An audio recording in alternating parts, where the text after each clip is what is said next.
Bachelors అయినా students అయినా are moms కిడ్స్కి లంచ్ రెసిపీస్ చేయాలన్నా కూడా మనం ఎప్పుడు వెరైటీ వెతుకుతూ ఉంటాం కదా. సో అలాంటిది ఒక రెసిపీ. సో చూసారు కదా, ఇది ఒక క్యాబేజ్ ర్యాప్ అన్నమాట. అది ఎలాగో చూద్దాం. హాయ్ అండి, వెల్కమ్ టు ప్రతిరోజు. ఎలా ఉన్నారు మీరంతా? నేను బాగున్నానండి, మీరందరూ బాగున్నారని ఆశిస్తున్నాను. డైరెక్ట్గా రెసిపీలోకి వెళ్ళిపోదామండి. ఇక్కడ నేను స్పినాచ్ ర్యాప్స్ యూస్ చేస్తున్నాను. ఇలా బిగ్ ప్యాన్ని మనము 2 బర్నర్స్ యూస్ చేసి హీట్ చేసుకున్నామంటే చాలా త్వరగా అయిపోతుంది. సో ఇది క్విక్ కుకింగ్ టిప్ అన్నమాట. సో నేను 2 ర్యాప్స్ యూస్ చేస్తున్నానండి. ఈ 2 చాలా పెద్దగా ఉంటాయి. ఒకరికి 1.5 తింటే సరిపోతుంది అనమాట.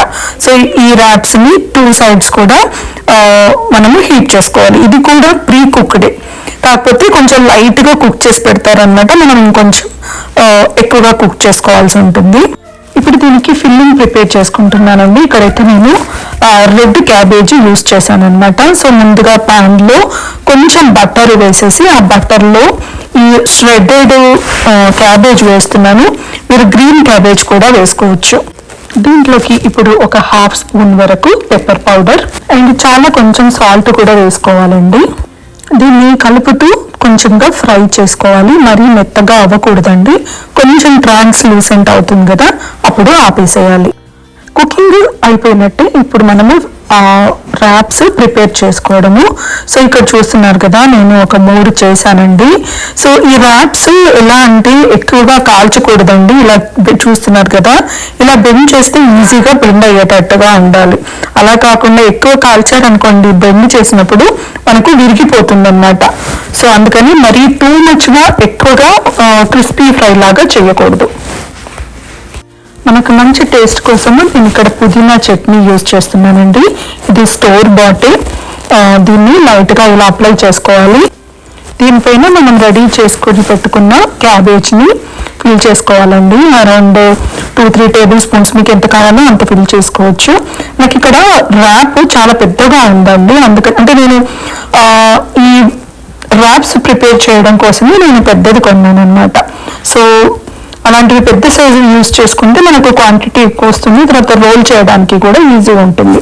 సో ఇవి వచ్చేసి డిల్ పికిల్ అండి, అంటే మనకు చిన్న క్యూకంబర్ లాగా ఉంటాయి అన్నమాట. అవి వెనిగర్లో నానేసి పెడతారు. సో అవి మనం ఇంట్లో ప్రిపేర్ చేసుకోవచ్చు. ఒకవేళ లేదు అంటే ఇలాంటివి దొరుకుతాయి మార్కెట్లో, అవి తీసుకొచ్చుకొని ఒక 3 పెట్టానండి. ఇలాంటి ర్యాప్స్లో పీనట్ సాస్ బాగుంటుంది. సో నేను మళ్ళీ సాస్లు అవన్నీ ఏమి కొనకుండా నా దగ్గర పీనట్ చట్నీ ఉందన్నమాట. ఆ చట్నీని నేను ఇక్కడ యూజ్ చేస్తున్నాను. మోజరెల్లా చీజ్ కూడా వేసానండి. తర్వాత టేస్ట్ కోసము చిల్లీ సాస్. ఆ తర్వాత దీన్ని చూపిస్తున్న విధంగా ఫోల్డ్ చేసుకోవాలండి.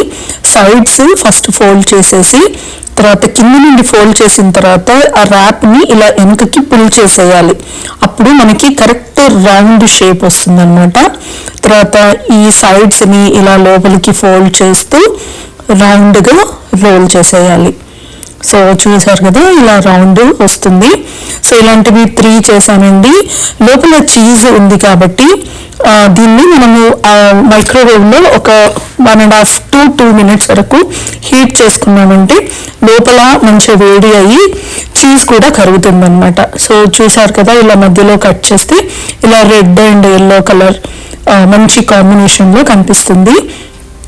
అది కలర్ కూడా అపటైటింగ్గా ఉంటుంది అండ్ పిల్లలకి కూడా తప్పకుండా ఈ వీడియో మీకు నచ్చిందని అనుకుంటున్నాను. నచ్చితే కనుక తప్పకుండా లైక్ చేయండి, షేర్ చేయండి, సబ్స్క్రైబ్ చేయడం మర్చిపోవద్దు. మరొక మంచి వీడియోతో మళ్ళీ కలుద్దాము. అప్పటి వరకు ప్రతిరోజును చూస్తూనే ఉండండి. బాయ్.